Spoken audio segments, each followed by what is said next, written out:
अस्सलाम वालेकुम लिसनर्स, मैं हूं आपकी होस्ट नीलम और नीलम आपको अपने चैनल में वेलकम करती है।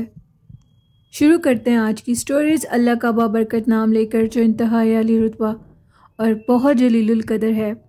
लिसनर्स, आज की पहली खौफनाक कहानी मेरे साथ शेयर की है सरगोदा से नबील ने। नबील कहते हैं कि मैं आपके साथ एक खौफनाक वाक़या शेयर करना चाहता हूँ जो कि आज से 5 साल पहले हम लोगों के साथ पेश आया। हम सब दोस्त इकट्ठे होकर झील सैफल अलमलूक की दास्तान सुनने के लिए बहुत शौक़ से उस झील पर गए। सैफल अलमलूक जो झील है उसके मुतालिक ये कहा जाता है कि वहाँ पर परियां होती हैं। तो हम सारे दोस्त आपस में रात के टाइम बातें करने लगे और ये कहने लगे कि चलो यार परियों को देख कर आते हैं। हम सब ने बहुत मुश्किल से अपने घर वालों से इजाज़त ली और झील के सफ़र की तरफ चल पड़े। हम लोगों ने खाने के लिए साथ ढेर सारी चीज़ें रखी। सफ़र की तैयारी में हम लोग बहुत पुरजोश थे। हर इंसान की ज़िंदगी में कोई ना कोई खौफनाक दास्तान पेश आती है। ये पूरी दुनिया इन खौफनाक दास्तानों से भरी हुई है। कुछ लोग बता देते हैं और कुछ लोग छुपा लेते हैं। सारी दुनिया में बहुत सी दास्तानें, बहुत से कहानियाँ, किस्से बने हुए हैं। लोगों के साथ वो वाक़यात पेश आते हैं। उनमें से एक खौफनाक वाक़या, एक खौफनाक दास्तान हम 12 दोस्तों के साथ भी पेश आई, जो कि मैं आपके साथ आज शेयर करूँगा। नबील कहते हैं कि ये बिल्कुल हकीकत पर मबनी स्टोरी है। आजकल के दौर में कोई इस बात पर यकीन करे या ना करे, लेकिन जिसके साथ जब कोई खौफनाक वाक़या पेश आ जाता है तो तब वो दूसरों के अल्फाज को ज़रूर याद करते हैं कि हमने किसी को कहा था कि फ़लाँ शख्स झूठ बोलता है। हम लोग भी इसी गलतफहमी में गए थे कि वहाँ पर कोई परियां नहीं है। ये सब लोक दास्तान है जो कि अब ख़त्म हो चुकी है। हाँ, ये हकीकत है कि शहज़ादे सैफ पर एक परी अलजमाल आशिक हो चुकी थी, पर वो अलजमाल परी जो थी वो अब उधर कहाँ होगी। हाँ, ये बात दिमाग को तस्लीम नहीं कर सकती थी।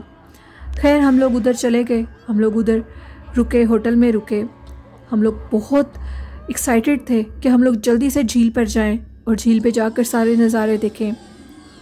हमें उधर एक पठान जो मिला, उस पठान ने हमें ये कहा कि अगर परियां वाकई देखना चाहते हो तो शाम के टाइम जाना। मगरिब के टाइम वो जगह बिल्कुल खाली हो जाती है। कुछ लोगों का ये कहना था कि सब झूठ और बकवास है, हम लोग वहाँ पर बैठे रहते हैं, वहाँ पर ऐसा कुछ नहीं है। हम 12 के 12 दोस्त परियों को देखने के लिए एक शौक में यहाँ से निकल पड़े। होटल से जो झील का सफ़र था वो तकरीबन आधे घंटे का था। हमें वहाँ पर पहुँचते पहुँचते मगरिब के बाद का टाइम हो गया। बिल्कुल खामोशी, बिल्कुल सन्नाटा था। हम लोगों ने अपने हाथों में अपने ही मोबाइल की टॉर्च पकड़ी हुई थी। उन टॉर्च को पकड़ के हम लोग आगे की तरफ बढ़ रहे थे। हम लोगों ने खाने की ढेर सारी चीज़ें भी रखी हुई थी, जिन चीज़ों को हम लोग उधर बैठकर लुत्फ़अंदोज़ होकर खाएंगे। हम लोगों ने लाइट का इंतज़ाम किया हुआ था। हम लोग अपने साथ चार्जिंग लाइट्स जो होती हैं, बड़ी ट्यूब लाइट्स, वो लेकर गए हुए थे। 5 से 6 लाइट्स हम लोगों ने रोशन की और वहाँ पर हम लोगों ने खाना शुरू कर दिया जो हम साथ लेकर गए थे। बहुत एक्साइटेड थे।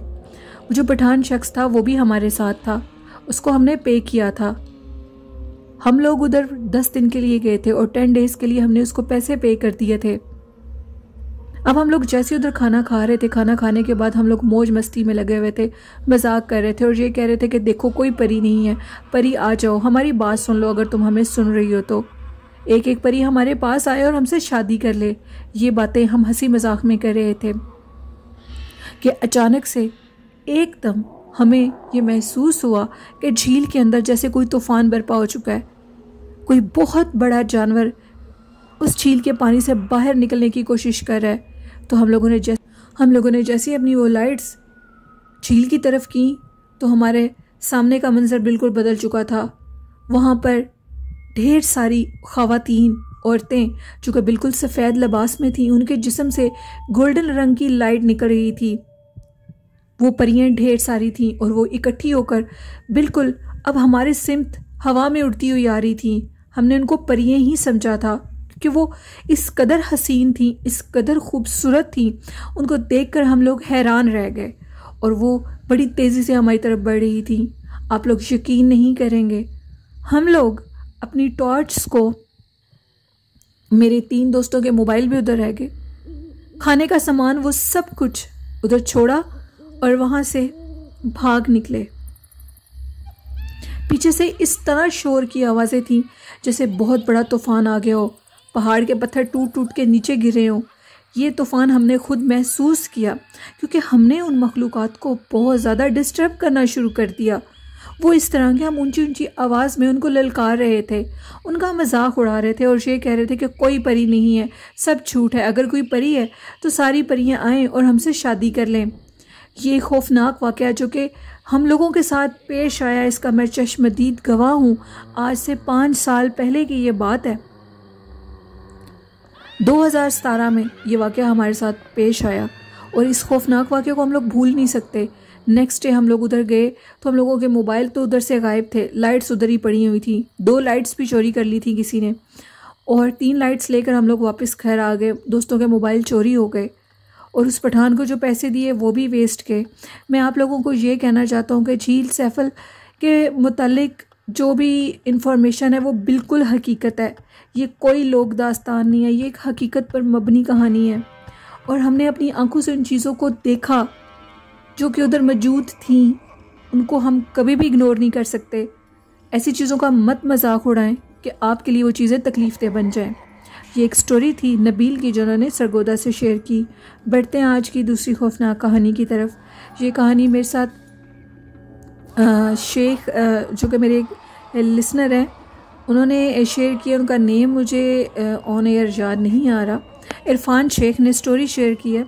इरफान कहते हैं कि मैं आपके साथ अपनी एक कज़न सिस्टर की ज़िंदगी का एक खौफनाक वाक़या शेयर करना चाहता हूँ। वाक़या कुछ इस तरह है। मेरी कज़न अपने हस्बैंड के साथ बाहर कहीं शॉपिंग के लिए गई। शॉपिंग करके जैसे वो वापस आए तो वो मोटर बाइक पर थे और उनको शाम हो चुकी थी, मगरिब का टाइम था।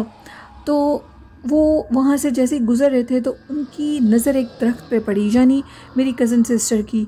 तो वो क्या देखती है कि एक औरत एक बहुत बुलंद दरख्त के ऊपर बैठी हुई है। मैं बड़ा हैरान हुआ, मैं बहुत हैरान हुई और ये सोचने लगी कि इतने बड़े दरख्त पर आखिर ये औरत ज़ात होकर इतनी बुलंदी पर ऊपर बैठी कैसे है। तो मेरी कज़न सिस्टर के देखते देखते वो जो औरत थी वो उसको अपने हाथों से ये इशारा कर रही थी कि मेरी तरफ आओ। मेरी कज़न बहुत ज़्यादा डर गई और अपने हस्बैंड से कहने लगी कि जल्दी मोटरसाइकिल चलाओ। खैर वो घर चली गई। वो पोजेस्ड हो चुकी थी, उसको दौरे पड़ने लगे। उसकी हालत इस कदर ख़राब हो गई कि उसको एक अल्लाह वाले के पास ले जाया गया, जिस पर उन्होंने बताया कि आपकी बेटी जिस दरख्त के करीब से गुजरी है वो दरख्त पोजेस्ड था एक चुड़ैल की वजह से, और वो चुड़ैल आपकी बेटी के ऊपर आशिक हो चुकी है। बहुत ज़्यादा इलाज करवाने के बाद बिलाखिर मेरी कज़न ठीक हो गई। अब वो बिल्कुल ठीक है। और मैं आप सबको ये मैसेज देना चाहता हूँ कि औरतों को और मर्दों को ख़ासकर मगरिब के टाइम पर घर से बाहर नहीं निकलना चाहिए। जितना हो सकता है अपने आप की हिफाजत करें और ऐसी मखलूक़ात से बच जाएं।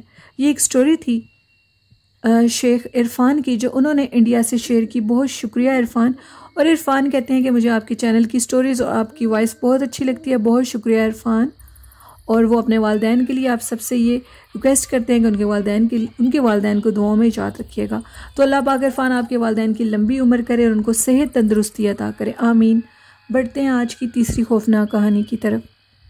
ये स्टोरी शेयर की है मेरे साथ लाहौर से असगर खान ने। असगर खान कहते हैं कि जो मेरी बेटी है वो पूरे तौर पर पोजेस्ड हो चुकी है। मेरी बेटी बहुत ज़्यादा शौक़ से कार्टून देखती थी। उसको कार्टून देखने का इस कदर जुनून था कि वो हमें जब भी हम लोग टीवी ऑन करते थे तो वो ना तो हमें न्यूज़ सुनने देती थी ना मेरी बेगम को ड्रामे देखने देती थी। बिलाखिर हम लोग बहुत तंग आए, हम उसे काफ़ी डांटते थे। 1 से 2 दफ़ा उसकी पिटाई भी की इस बात की वजह से, लेकिन उसके सर पे कार्टून देखने का जुनून सवार था। तो हम लोगों ने इस तरह किया कि अब हम लोगों ने उसके लिए एक अलग से टीवी ख़रीदा और एक रूम में उस टीवी को सेट कर दिया कि ये सारा दिन कार्टून देखती रहे, क्योंकि अभी उसकी स्कूल गोइंग एज नहीं थी। उसकी इस हालत से हम बहुत तंग थे, डिस्टर्ब थे जहनी तौर पे। तो एक दिन इस तरह हुआ कि मेरी जो बेटी है वो उधर ही, मतलब उस रूम से वो कहती थी मम्मा मैंने बाहर नहीं आना, उसी रूम में उसने दूध पीना शुरू कर दिया, उधर ही वो सोती थी। मेरी बेगम उसको सुला कर बाहर आ जाती थी। मैं उसको कहता था कि बेटी के पास रहा करो, लेकिन मेरी बेगम थी कि वो बात मानती नहीं थी। वो ये कहती थी कि अपना ही घर है, रूम का दरवाज़ा खोल देते हैं, बच्ची है वो सोई हुई है, जब बड़ी होगी तो ठीक हो जाएगी। इन बातों को ही हमने सोचते सोचते 1 साल गुजर गया। 1 साल के बाद मैंने अपनी आंखों से अपनी बेटी के रूम में 2 खौफनाक ख़वातीन को देखा, जो कि इस कदर भयानक थी कि मैं बयान नहीं कर सकता। वो इस कदर खौफनाक औरतें जिनके बाल हद से ज़्यादा लंबे और चेहरे जले हुए थे।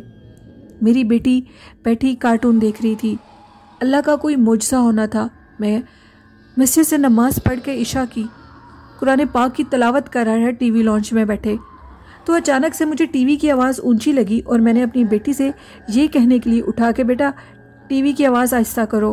तो मैं जैसे ही कुरान पाक को बंद करके उसको ये कहने के लिए गया कि टीवी की आवाज़ आहिस्ता करो, तो मैं ये चीज़ देखकर वो खौफनाक पुरसरार औरतें जो कि बिल्कुल मेरी बेटी के पास खड़ी हुई थी, उसके सर पे खड़ी हुई थी, वो क्या चीज़ें थीं।